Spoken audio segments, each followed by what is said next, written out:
आज का जो टेस्ट है हमारा वो है भारतीय साक्ष्य अधिनियम का प्रथम टेस्ट। इससे पहले हमारा जो है रिवीजन टेस्ट सीरीज के अंतर्गत दो तीन टेस्ट हो चुके हैं। आईपीसी के दो टेस्ट हो चुके हैं। आज तीसरा टेस्ट है एविडेंस यानी फर्स्ट। इसके अंतर्गत देखिए हमने जो है पूरा सिलेबस एचजीएस और पीसीएसजी का 75 टेस्ट सीरीज बनाने का उद्देश्य रखा है, जिसके अंतर्गत हम आपको पूरा सिलेबस कवर करा देंगे विद टेस्ट एंड एक्सप्लेनेशन। देखिए जो है पहला जो प्रश्न है इसके अंतर्गत वो है हमारा भारतीय साक्ष्य अधिनियम 1872 की धारा 3 में कौन सा शब्द परिभाषित नहीं है। मतलब समझिएगा आप जो है साक्ष्य की धारा 3 में कौन सा शब्द जो है परिभाषित नहीं है। ये 2003 में धारा 3 की बात कर रहे हैं। अब देखिए मतलब जो है ए न्यायालय, बी तथ्य या फैक्ट, सी डॉक्यूमेंट दस्तावेज और डी संशोधित। देखिए इसमें आंसर बनेगा डी संशोधित। आंसर बन जाता है डी। अब देखिए भारतीय विधि में या भारतीय साक्ष्य विधि में शब्द आता है संशोधित। इसका मतलब है जुर्म एक बाल, यानी जुर्म एक बाल अपने जुर्म को एक्सेप्ट करना या स्वीकार करना। तो पूरे साक्ष्य अधिनियम में परिभाषित नहीं किया गया है। वहीं पर देखिए भारतीय साक्ष्य अधिनियम की धारा 24 से 30 जो संशोधन या कन्फेस से संबंधित है या कन्फेशन से संबंधित है। देखिए इसमें एक हमारा वाद है पकला नारायण स्वामी बनाम एम्परर के मामले में लॉर्ड एटकिन ने संस्कृति को परिभाषित करते हुए कहा है कि संस्कृति मतलब संस्कृति देखिए हमारे जो है यानी है अभियुक्त या संस्कृति में अभियुक्त ने आरोपित अपराध का किया जाना स्पष्ट रूप से या कम से कम सार्थक उन समस्त तथ्यों को स्वीकार किया है कि जो अपराध गठन करते। मतलब कहने का मतलब है जो भी अपराध किया उसको स्वीकार कर लेना, जो अपराध गठित करते हैं ये हमारा कन्फेशन है या संस्कृति, यानी अपने से आरोप को या फिर जुर्म किया उसको स्वीकार करना, ये कन्फेशन या संस्कृति है। आंसर बना हमारा डी। नेक्स्ट, भारतीय साक्ष्य अधिनियम में जहां कहीं भी यह उपबंधित है कि न्यायालय किसी तथ्य की उपधारणा कर सकेगा, वहां देखिए ए उस तथ्य का सबूत मान सकेगा, बी न्यायालय उस तथ्य को साबित तथ्य के रूप में धारण करने को बाध्य है, पक्षकार उस तथ्य के बतौर साबित तथ्य उपधारणा कर सकते हैं, डी वह तथ्य निश्चय सबूत। देखिए इसमें आंसर बनेगा हमारा ए, यानी कि मतलब देखिए उस तथ्य का सबूत मान सकेगा। अब देखिए जो है भारतीय साक्ष्य अधिनियम की जो धारा है वो 4 में जो है उपधारणा कर सकेगा, उपधारणा करेगा तथा निश्चय सबूत को उपबंधित किया गया है। यानी कौन सी धारा में? धारा 4 के अंतर। अब देखिए उपधारणा कर सकेगा तात्पर्य है जहां कहीं साक्ष्य अधिनियम द्वारा उपबंधित है कि न्यायालय किसी भी तथ्य की उपधारणा कर सकेगा, वहां न्यायालय या तो तथ्य को साबित हुआ मान लेगा या मान सकेगा, यदि और जब तक कि वह ना साबित नहीं किया जाता या उसके सबूत की मांग कर सके। मतलब समझिए न्यायालय किसी तथ्य की उपधारणा कर सकेगा, वहां न्यायालय या तो ऐसे तथ्य को साबित हुआ मान सकेगा या फिर हम कह सकते हैं मतलब यह है यदि और वह जब तक कि वह ना साबित नहीं किया जाता या फिर उसका सबूत मान सकेगा। तो आंसर बना हमारा ए। नेक्स्ट, 7 वर्ष से कम आयु का बालक आपराधिक मामले के अभियोजन से उन्मुक्ति प्राप्त है। यह है ए तथ्य की खंडनीय उपधारणा, बी तथ्य की अखंडनीय उपधारणा, सी विधि की अखंडनीय उपधारणा, डी विधि की अखंडनीय उपधारणा। देखिए आंसर बनेगा इसमें डी यानी विधि की अखंडनीय उपधारणा। यानी कि मतलब जो है इनोविटेबल प्रिजम्पशन ऑफ लॉ, यानी कि देखिए आप जो है 7 वर्ष से जो कम आयु का जो बालक है, देखिए आप जो है, यानी कि मतलब जो है 7 वर्ष से कम आयु का आपराधिक मामले के अभियोजन से पूर्णतः उन्मुक्ति प्राप्त, यानी कम समझिए 7 वर्ष से कम का बालक है, उसे आपराधिक मामले के अभियोजन से पूर्णतः उन्मुक्ति प्राप्त है। यह विधि की अखंडनीय अवधारणा है, यानी कहते हैं ना विधि की अखंडनीय अवधारणा क्या है, यानी जिसमें 7 वर्ष से कम आयु के बालक आपराधिक मामलों के अभियोजन से पूर्णतः मुक्त है या उन्मुक्ति प्राप्त है। आंसर बना हमारा बी। नेक्स्ट, यह कथन है कि न्यायालय के समक्ष कार्रवाई में भारतीय साक्ष्य अधिनियम दीवानी और आपराधिक दोनों कार्रवाई में लागू होती है। अब देखिए ए सही नहीं है, बी सही है, सी आंशिक रूप से सही है, डी उपरोक्त में से कोई नहीं। अब देखिए यहां पर देखिए हम बात करते हैं न्यायालय के समक्ष कार्रवाई में भारतीय साक्ष्य अधिनियम की दीवानी आपराधिक दोनों कार्रवाइयों में लागू होती है, यह बिल्कुल सही है। आंसर बना हमारा बी।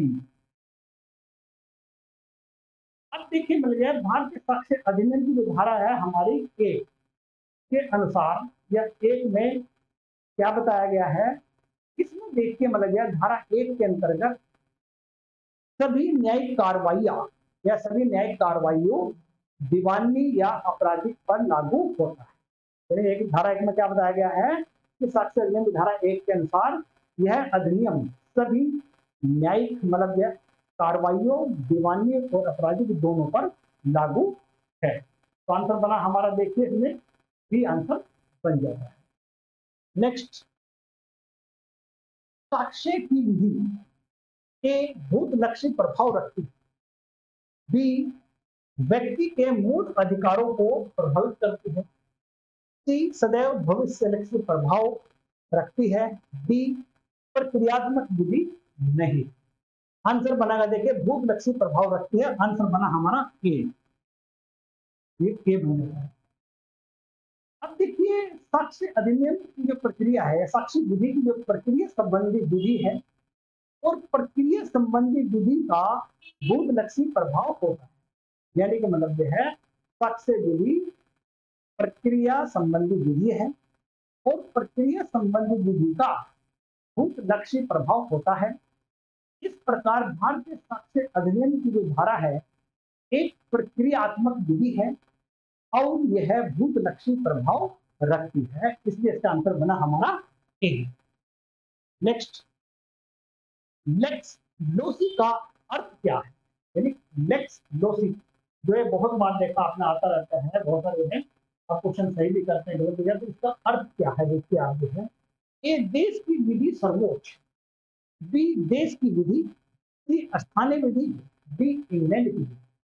देखिए लेक्स लोसी मतलब समझिए आप जो लेक्स लोसी का मतलब समझिए देश की विधि यानी देश का कानून, मतलब है डी आंसर। लेक्स लोसी का मतलब है देश की विधि, यानी कि समझिए देखिए लेक्स लोसी का जो अर्थ है देश की विधि या राष्ट्र की विधि है जहां मुकदमेबाजी में मामला स्थानांतरित हो जाता है। लेक्स लोसी इस धारणा को लाता है कि विधि कार्रवाई के लिए पक्षकारों के अधिकार उस स्थान के कानून द्वारा शासित होते हैं जहां उन अधिकारों की उत्पत्ति हुई। मतलब देखिए आंसर बना हमारा बी। नेक्स्ट, विशेषज्ञों की राय का समर्थन या विखंडन करने वाले सुसंगत है, ए भारतीय साक्ष्य अधिनियम की धारा 45, बी भारतीय साक्ष्य अधिनियम की धारा 40, सी धारा 50, डी धारा 51। देखिए आंसर बनेगा इसमें धारा 46, यानी आंसर बना हमारा बी। यानी 46 क्या कहती है, विशेषज्ञ की राय का समर्थन या विखंडन करने वाले तथ्य सुसंगत है, यह आंसर बन गया हमारा इसका बी। देखिए अगर बात करते हैं हम जो है भारतीय साक्ष्य अधिनियम की धारा 46 के अनुसार वे तथ्य जो अन्यथा सुसंगत नहीं है, सुसंगत है। अब देखिए मतलब यदि वे विशेषज्ञों की राय का समर्थन करते हों या फिर उनसे असंगत हो, जबकि ऐसी राय सुसंगत हो, इस प्रकार धारा 46 के अनुसार विशेषज्ञों की राय का समर्थन या विखंडन करने वाले तथ्य सुसंगत हैं। तो आंसर बना हमारा बी आंसर बन जाता है। आगे नेक्स्ट देखिए आप जो है रेस इंटर एलिया एक्टा प्राप्त योग्य है। देखिए आप जो है ए भारतीय साक्ष्य अधिनियम धारा 48, बी धारा 47, सी धारा 40, डी धारा 35। देखिए आंसर बनेगा इसका धारा 46 यानी 40। आंसर बना हमारा सी, सी आंसर। अब देखिए भारतीय साक्ष्य अधिनियम की जो धारा है 1872 यानी कि धारा 40 विशेषज्ञों की राय से संबंधित तथ्यों का वर्णन करती है। यानी 40 क्या करती है? विशेषज्ञों की राय से संबंधित तथ्यों का वर्णन करती है भारतीय साक्ष्य अधिनियम की धारा 46। अब किसी भी विशेषज्ञ की राय की संपुष्टि या उसका खंडन किया जा सकता है। धारा के दृष्टांत यह उपदर्शित करते हैं कि प्रयोजन के लिए रेस्ट इंटर एलिया एक्टा यानी अन्य बातों के मध्य बातें ग्राह्य है। यानी कि रेस्ट इंटर एलिया एक्ट का मतलब अन्यों के मध्य बातें ये ग्राह्य है, एक्सेप्टेबल है या स्वीकार। तो आंसर बना हमारा सी। नेक्स्ट देखिए आप जो है भारतीय साक्ष्य अधिनियम की निम्नलिखित में से कौन सी धारा हस्तलेख से संबंधित राय को सुसंगत व मान्य किया गया? अब A section 85 A, B section 47 A, C section 113 B और डी सेक्शन 114 ए। आंसर बनेगा सेक्शन 47 यानी धारा 47। आंसर बना इसका बी। अब देखिए भारतीय साक्ष्य अधिनियम की जो धारा 47 है वो देखिए आप जो है हस्तलेख से संबंधित राय को सुसंगत व मान्य किया गया है। यानी धारा 47 में जो है हस्तलेख से संबंधित राय को सुसंगत व मान्य किया गया है। वहीं पर धारा 47 के अनुसार जबकि न्यायालय देखिए आप जो है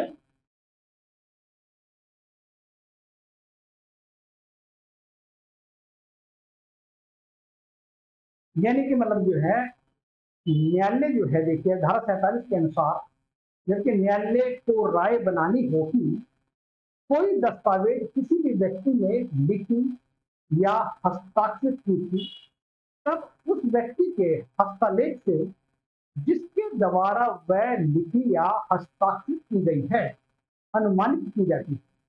परिचित किसी भी व्यक्ति की राय की उस पर व्यक्ति द्वारा लिखी या हस्ताक्षरित की गई थी या लिखी या हस्ताक्षरित नहीं की गई थी सुसंगत तथ्य है। देखिए आंसर बना इसका बी आंसर बन जाता है इसका। देखिए आप जो है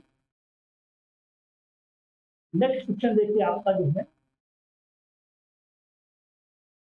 मृत्युकालिक कथन ग्राह्य होता है। अब देखिए मृत्युकालिक कथन की बात हो रही है, ग्राह्य होता है ए केवल दीवानी मामले में, बी केवल दंडिक मामले में, सी दीवानी और दंडिक दोनों मामले में, डी परिस्थिति पर निर्भर करता है।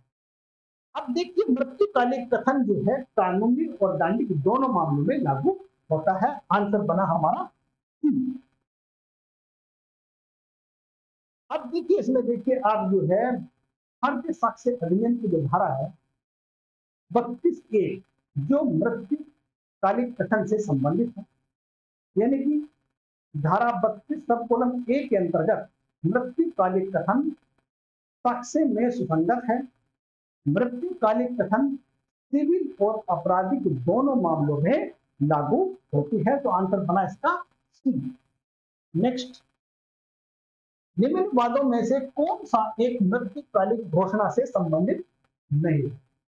देखिए ए कमीन बनाम एम्परर अब्दुल्ला, बी पकला नारायण स्वामी बनाम किंग एम्परर, सी जफर बनाम उत्तर प्रदेश राज्य, डी रतन गोल्ड बनाम बिहार राज्य।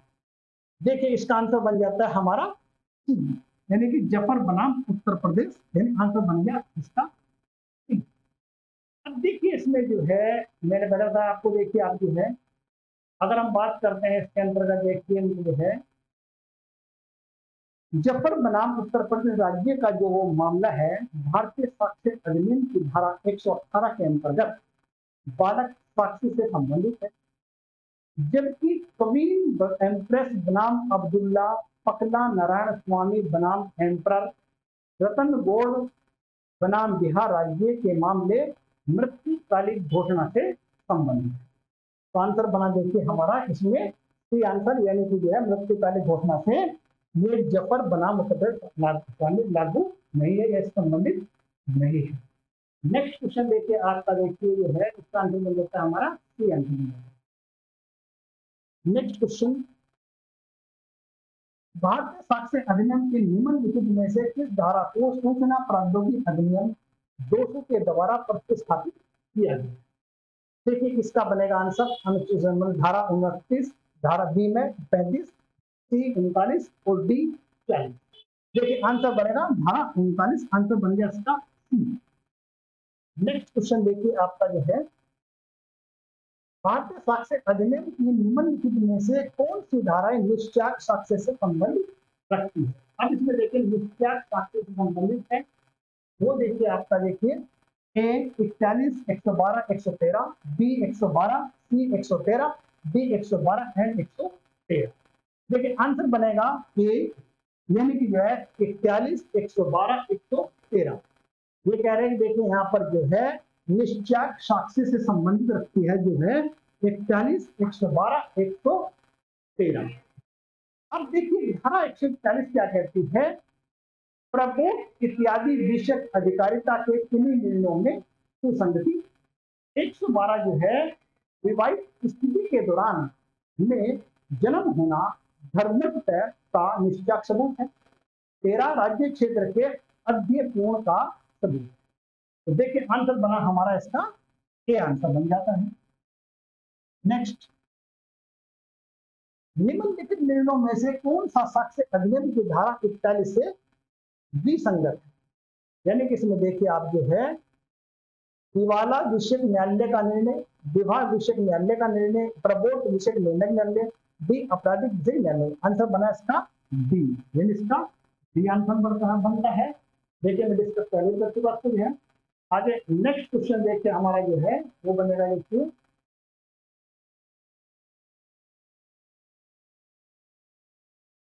विशेषज्ञों की राय का समर्थन या विखंडन करने वाले तथ्य सुसंगत हैं।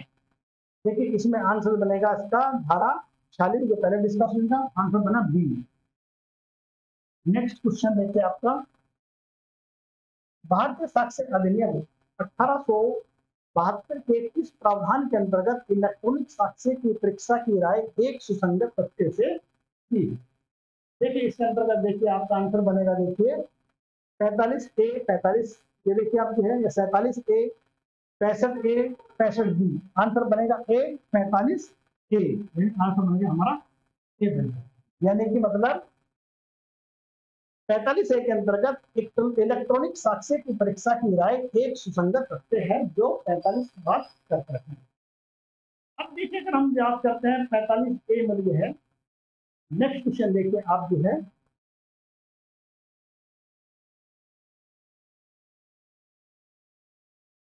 रेस इंटर एरिया एक्ट प्राप्त योग्य है। ये देखिए हमारा जो है ये बनेगा हमारा, देखिए ये पहले भी क्वेश्चन आया है इसका, देखिए आपका आंसर बनेगा सी, यानी 40 के अंतर्गत धारा 40 आंसर बना। नेक्स्ट, भारतीय साक्ष्य अधिनियम के निम्नलिखित में से कौन सी धारा हस्तलेख से संबंधित राय को सुसंगत व मान्य किया गया? अब इसमें देखिए section 85A, section 47, section 113, section 14। देखिए किसमें बनेगा, मतलब कह रहा है देखिए 47, यानी इसका आंसर बनेगा देखिए हमारा वो बनेगा 47, सेक्शन 47 यानी बी आंसर। यानी कि सेक्शन 47 जिसे कहते हैं धारा 47 हस्तलेख से संबंधित राय को सुसंगत व मान्य किया गया। देखिए इसका आंसर बना हमारा बी। नेक्स्ट क्वेश्चन देखिए आपका, साक्ष्य अधिनियम के अंतर्गत न्यायालय किन तथ्यों को न्यायिक अपेक्षा नहीं ले।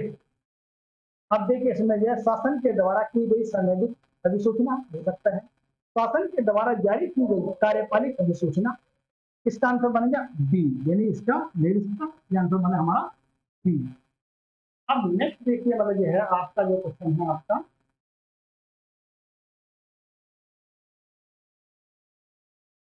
निम्न तथ्यों में से किन को साबित करने की आवश्यकता नहीं। अब इसमें साबित करने की आवश्यकता नहीं है। देखिए इसमें ए तथ्य जो स्वीकृत नहीं है, तथ्य जो न्यायिक अपेक्षा योग्य है, तथ्य जो किसी भी दस्तावेज की विषय वस्तु है, डी तथ्य जो वाजिब है। देखिए इसमें कह रहा है कि मान जाए किन को साबित करने की आवश्यकता नहीं है, यानी कि आंसर देखिए इसका बनेगा हमारा तथ्य जो न्यायिक अपेक्षा अयोग्य है, आंसर बना बी, इसका आंसर बन जाता है हमारा बी। अब देखिए मतलब जो है भारतीय साक्ष्य अधिनियम के अंतर्गत जिन तथ्यों के न्यायालय द्वारा या न्यायालय न्यायिक नोटिस देगा उन तथ्यों को साबित करने की आवश्यकता नहीं है। भारतीय साक्ष्य अधिनियम जो हमारा धारा 56 के अंतर्गत यह प्रावधान किया गया है कि जिस तथ्य की न्यायालय न्यायिक अपेक्षा करेगा उसे साबित करने की आवश्यकता नहीं है। तो इस प्रकार देखो आंसर बनेगा हमारा बी आंसर। नेक्स्ट वह तथ्य जिसकी न्यायालय न्यायिक नोटिस देगा अंतर्गत 57 के साक्ष्य उसे, देखिए इसमें बनेगा हमारा निश्चय रूप से प्रमाणित माना जाएगा, आंसर बनेगा हमारा ए। नेक्स्ट निम्नलिखित में से किसको साबित करना आवश्यक होगा। ये देखिए आप जो है यानी ये कुछ है साबित करना आवश्यक होगा। भारत राज्य के क्षेत्र में लागू सभी विधियों, बैंकों का ऋण संबंधी रिकॉर्ड, उसके देखिए मतलब यह है किंगडम संसद पारित पब्लिक अधिनियम, भारतीय सेना के लिए युद्ध नियमावली, इसका बनेगा आंसर बी, यानी कि बैंकों का ऋण संबंधी रिकॉर्ड, यानी आंसर बना हमारा बी, इसको साबित करना आवश्यक होगा। देखिए आंसर बना इसका बी। नेक्स्ट क्वेश्चन देखिए आपका जो है निम्न में से भारतीय साक्ष्य अधिनियम की कौन सी धारा कहती है स्वीकृति तथ्यों को साबित करने की आवश्यकता नहीं है। अब देखिए इसमें देखिए ये बात करती है, मैंने कह रहा है स्वीकृति जो है तथ्य को साबित करने की आवश्यकता नहीं होती है। देखिए इसमें आंसर बनेगा आपका सेक्शन 58, जो सेक्शन 58 बताता है कि मतलब जो है स्वीकृति तथ्य को साबित करने की आवश्यकता नहीं है, आंसर बना हमारा सी। नेक्स्ट साक्ष्य अधिनियम की धारा 58 संबंधित है एक औपचारिक स्वीकृति से, साक्ष्यात्मक स्वीकृति से, बी औपचारिक तथा साक्ष्य स्वीकृति से, डी तथ्यों की मौखिक साक्ष्य द्वारा प्रमाणन से। देखिए आंसर बनेगा इसका ए औपचारिक स्वीकृति से। मतलब क्या है साक्ष्य अधिनियम धारा 58 जो संबंधित है वो औपचारिक स्वीकृति से संबंधित है, आंसर बन गया हमारा ए। अब देखिए इसमें देखिए लास्ट क्वेश्चन आपका इस बार लेके आते हैं। एक न्यायिक ग्राह्य प्रवर्तित होता है, यानी कि मतलब है ऑपरेट होता है, मतलब देखिए आप जो है एक ग्राह्य के रूप में, संस्वीकृति के रूप में, अनभिज्ञता के अभियोजन के रूप में, सबूत के अधित्यजन के रूप में, यानी कि जिसका मतलब बनेगा डी, 25 का बनेगा डी, ये डी बन जाता है हमारे यहाँ। अब न्यायिक ग्राह्यता या कहते हैं न्यायिक स्वीकृति जुडिशियल एडमिशन से संबंधित प्रावधान साक्ष्य अधिनियम की धारा 58 में दिए गए हैं। एक न्यायिक ग्राह्य तथ्य सबूत के अधित्यजन के रूप में परिवर्तित गया होता है, लागू होता है। देखिए इसमें इतना ही कुछ है, बाकी आगे